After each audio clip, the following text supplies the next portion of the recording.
benefit the kids and you guys. But this story is about a centurion, and I'm sure you guys already heard this story. It's about a centurion. A centurion is a Roman officer, right, who was in charge of about 100 people. He was in charge of about 100 people as a centurion, right? And this guy, who doesn't seem to be a believer, is a Gentile, what the Bible calls a Gentile, a non-Jew, not a believer. One of his soldiers, one of his servants, was really, really, really sick. Like here it says literally he was paralyzed, lying in bed, suffering like tremendously. So he was really, really sick. And this centurion, unlike, like you wouldn't picture Roman officers to be nice to their people that are serving under them, right? Kind of like we're scared of cops today. I'm pretty sure they were pretty scary back then. But this centurion, he really decided, he really loved the people that were working under him. In particular, it seems this servant that was dying. And a centurion, in my opinion, would have had access to money, best doctors of their times, whatever he needed to help his servant get healed. But it seems like there was no answer for the problem that he had. There was nobody that could come and heal his servant. And Jesus was sort of like last resort. He already heard. He never met Jesus. But he heard that Jesus can heal. Jesus doing all these miracles. And Jesus was nearby to where he was at. So he actually decides to go to Jesus and ask him for help to heal his servant. But I want you to notice something. And it's something related to what Daniel was saying earlier.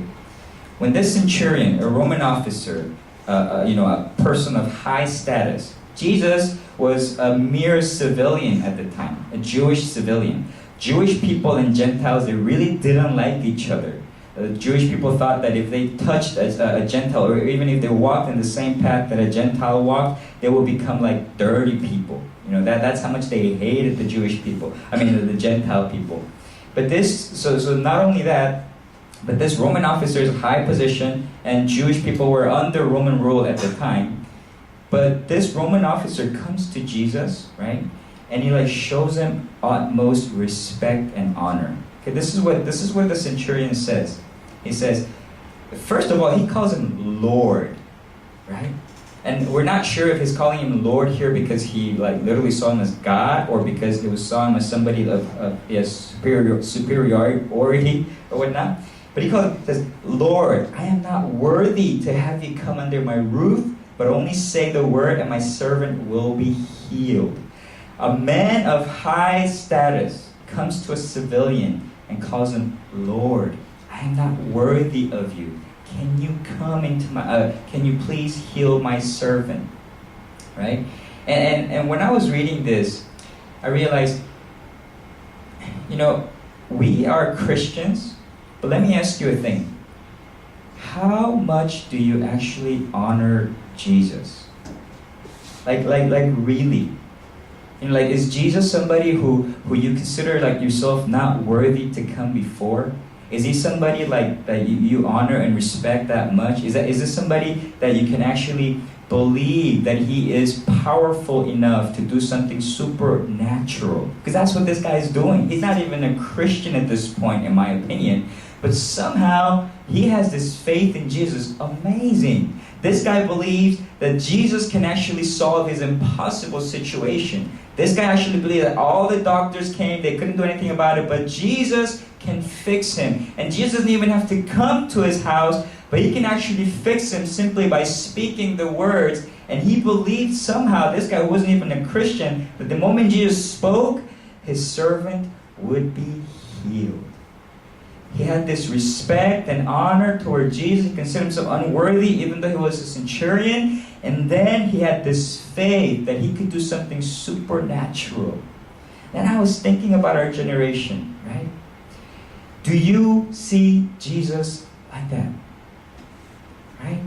Is Jesus somebody that's actually alive to you? Is Jesus actually God to you? Is just somebody that you can actually trust with an impossible. You believe he's extremely powerful, that he can do things beyond your wildest imagination and solve and answer your prayers and according to his will, but that he has the power to do that. Do we believe in that? Because think of it this way. What do you actually believe in? Is Jesus actually really the source of trust in your life, the Lord of your life, or is it something else? Let me put it to you this way. When the economy started to go down a few years ago, people that were losing high-end jobs, the moment they got fired or laid off, they started killing themselves.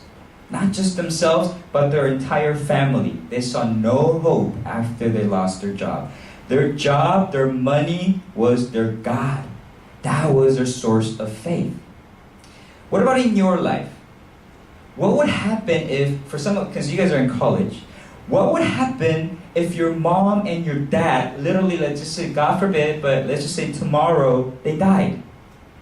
How would your life be? I mean, of course, we have to be sad and everything, but would your life crumble because your God was actually your dad?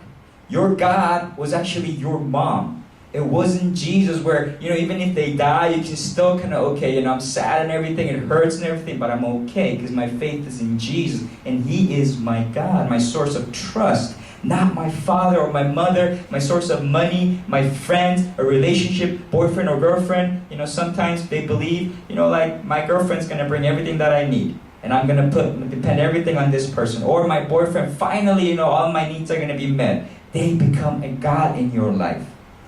Or money or whatever it may be. And I think here is the most critical part. That the older we get, Jesus starts to become less and less of a God to us. Jesus starts to become less and less of a source of trust for us. We think we can do better than Jesus.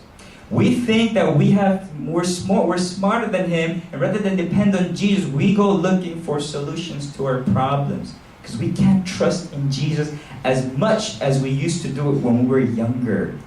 Right? And that's what Daniel was saying. When he was singing this song with kids that were 5, 6 years old, these guys really believed the least likely source that you would think would believe in Jesus so much. They believe in Jesus much, much better than you and I. You and I had years of Bible study training. You and I had seminary training. Some of you go to Biola and everything. But still, do you think we have better faith? After everything we know, everything we went to Christian school and everything, do you think we still have better faith than even a 5 or 6-year-old kid when it comes to trusting in Jesus? See, because I think when we get older, what happens is these things start to take away our trust from Jesus. As good as they are, parents, money, job, boyfriend, girlfriend, relationship, whatever it may be, they start to become our sort of semi-God, and Jesus is like nowhere to be found, almost. And then we kind of sort of lose our faith in Him. But when you look, so one of the things that I started to do when I realized I'm a pastor, I went to seminary, I've been a Christian for my whole life. But when I realized that even though as education or whatever, I was getting more and more, I realized that my faith was getting weaker and weaker and weaker. And I started to trust more in parents and myself, now a wife. I have everything that I need. God gave me everything that I need and more. I actually don't need God if I'm not careful. I really don't. I can do life without Him. My bank account is okay. I have a job, I have a wife, I have parents. Nothing is like bad in my life. Everything is okay. But then I realized the part that's not okay is that they're taking away the trust that I should put in Jesus because I'm putting it in them. So one thing that I started to do after I realized that was I started praying. Started saying, God, there's nothing that I can do. My heart goes towards these people, these things. I started to trust these people, these things more. And I started to depend on them way too much more than I should. So I said, help me be grateful for everything that you've given me, because it is a blessing. Help me be grateful and thankful. At the same time, help me be able to consider rubbish compared to the surpassing greatness of knowing Christ. So this stuff is all good, but help me be totally okay if all this stuff was gone because you are there. Sort of a thing, right? And here's where it gets pretty exciting, because this is the least likely source where Jesus thought He would find faith. A Gentile who didn't even know Him he has the great, Jesus amazed at the faith of this Gentile, right, that he had in Jesus. And then this guy,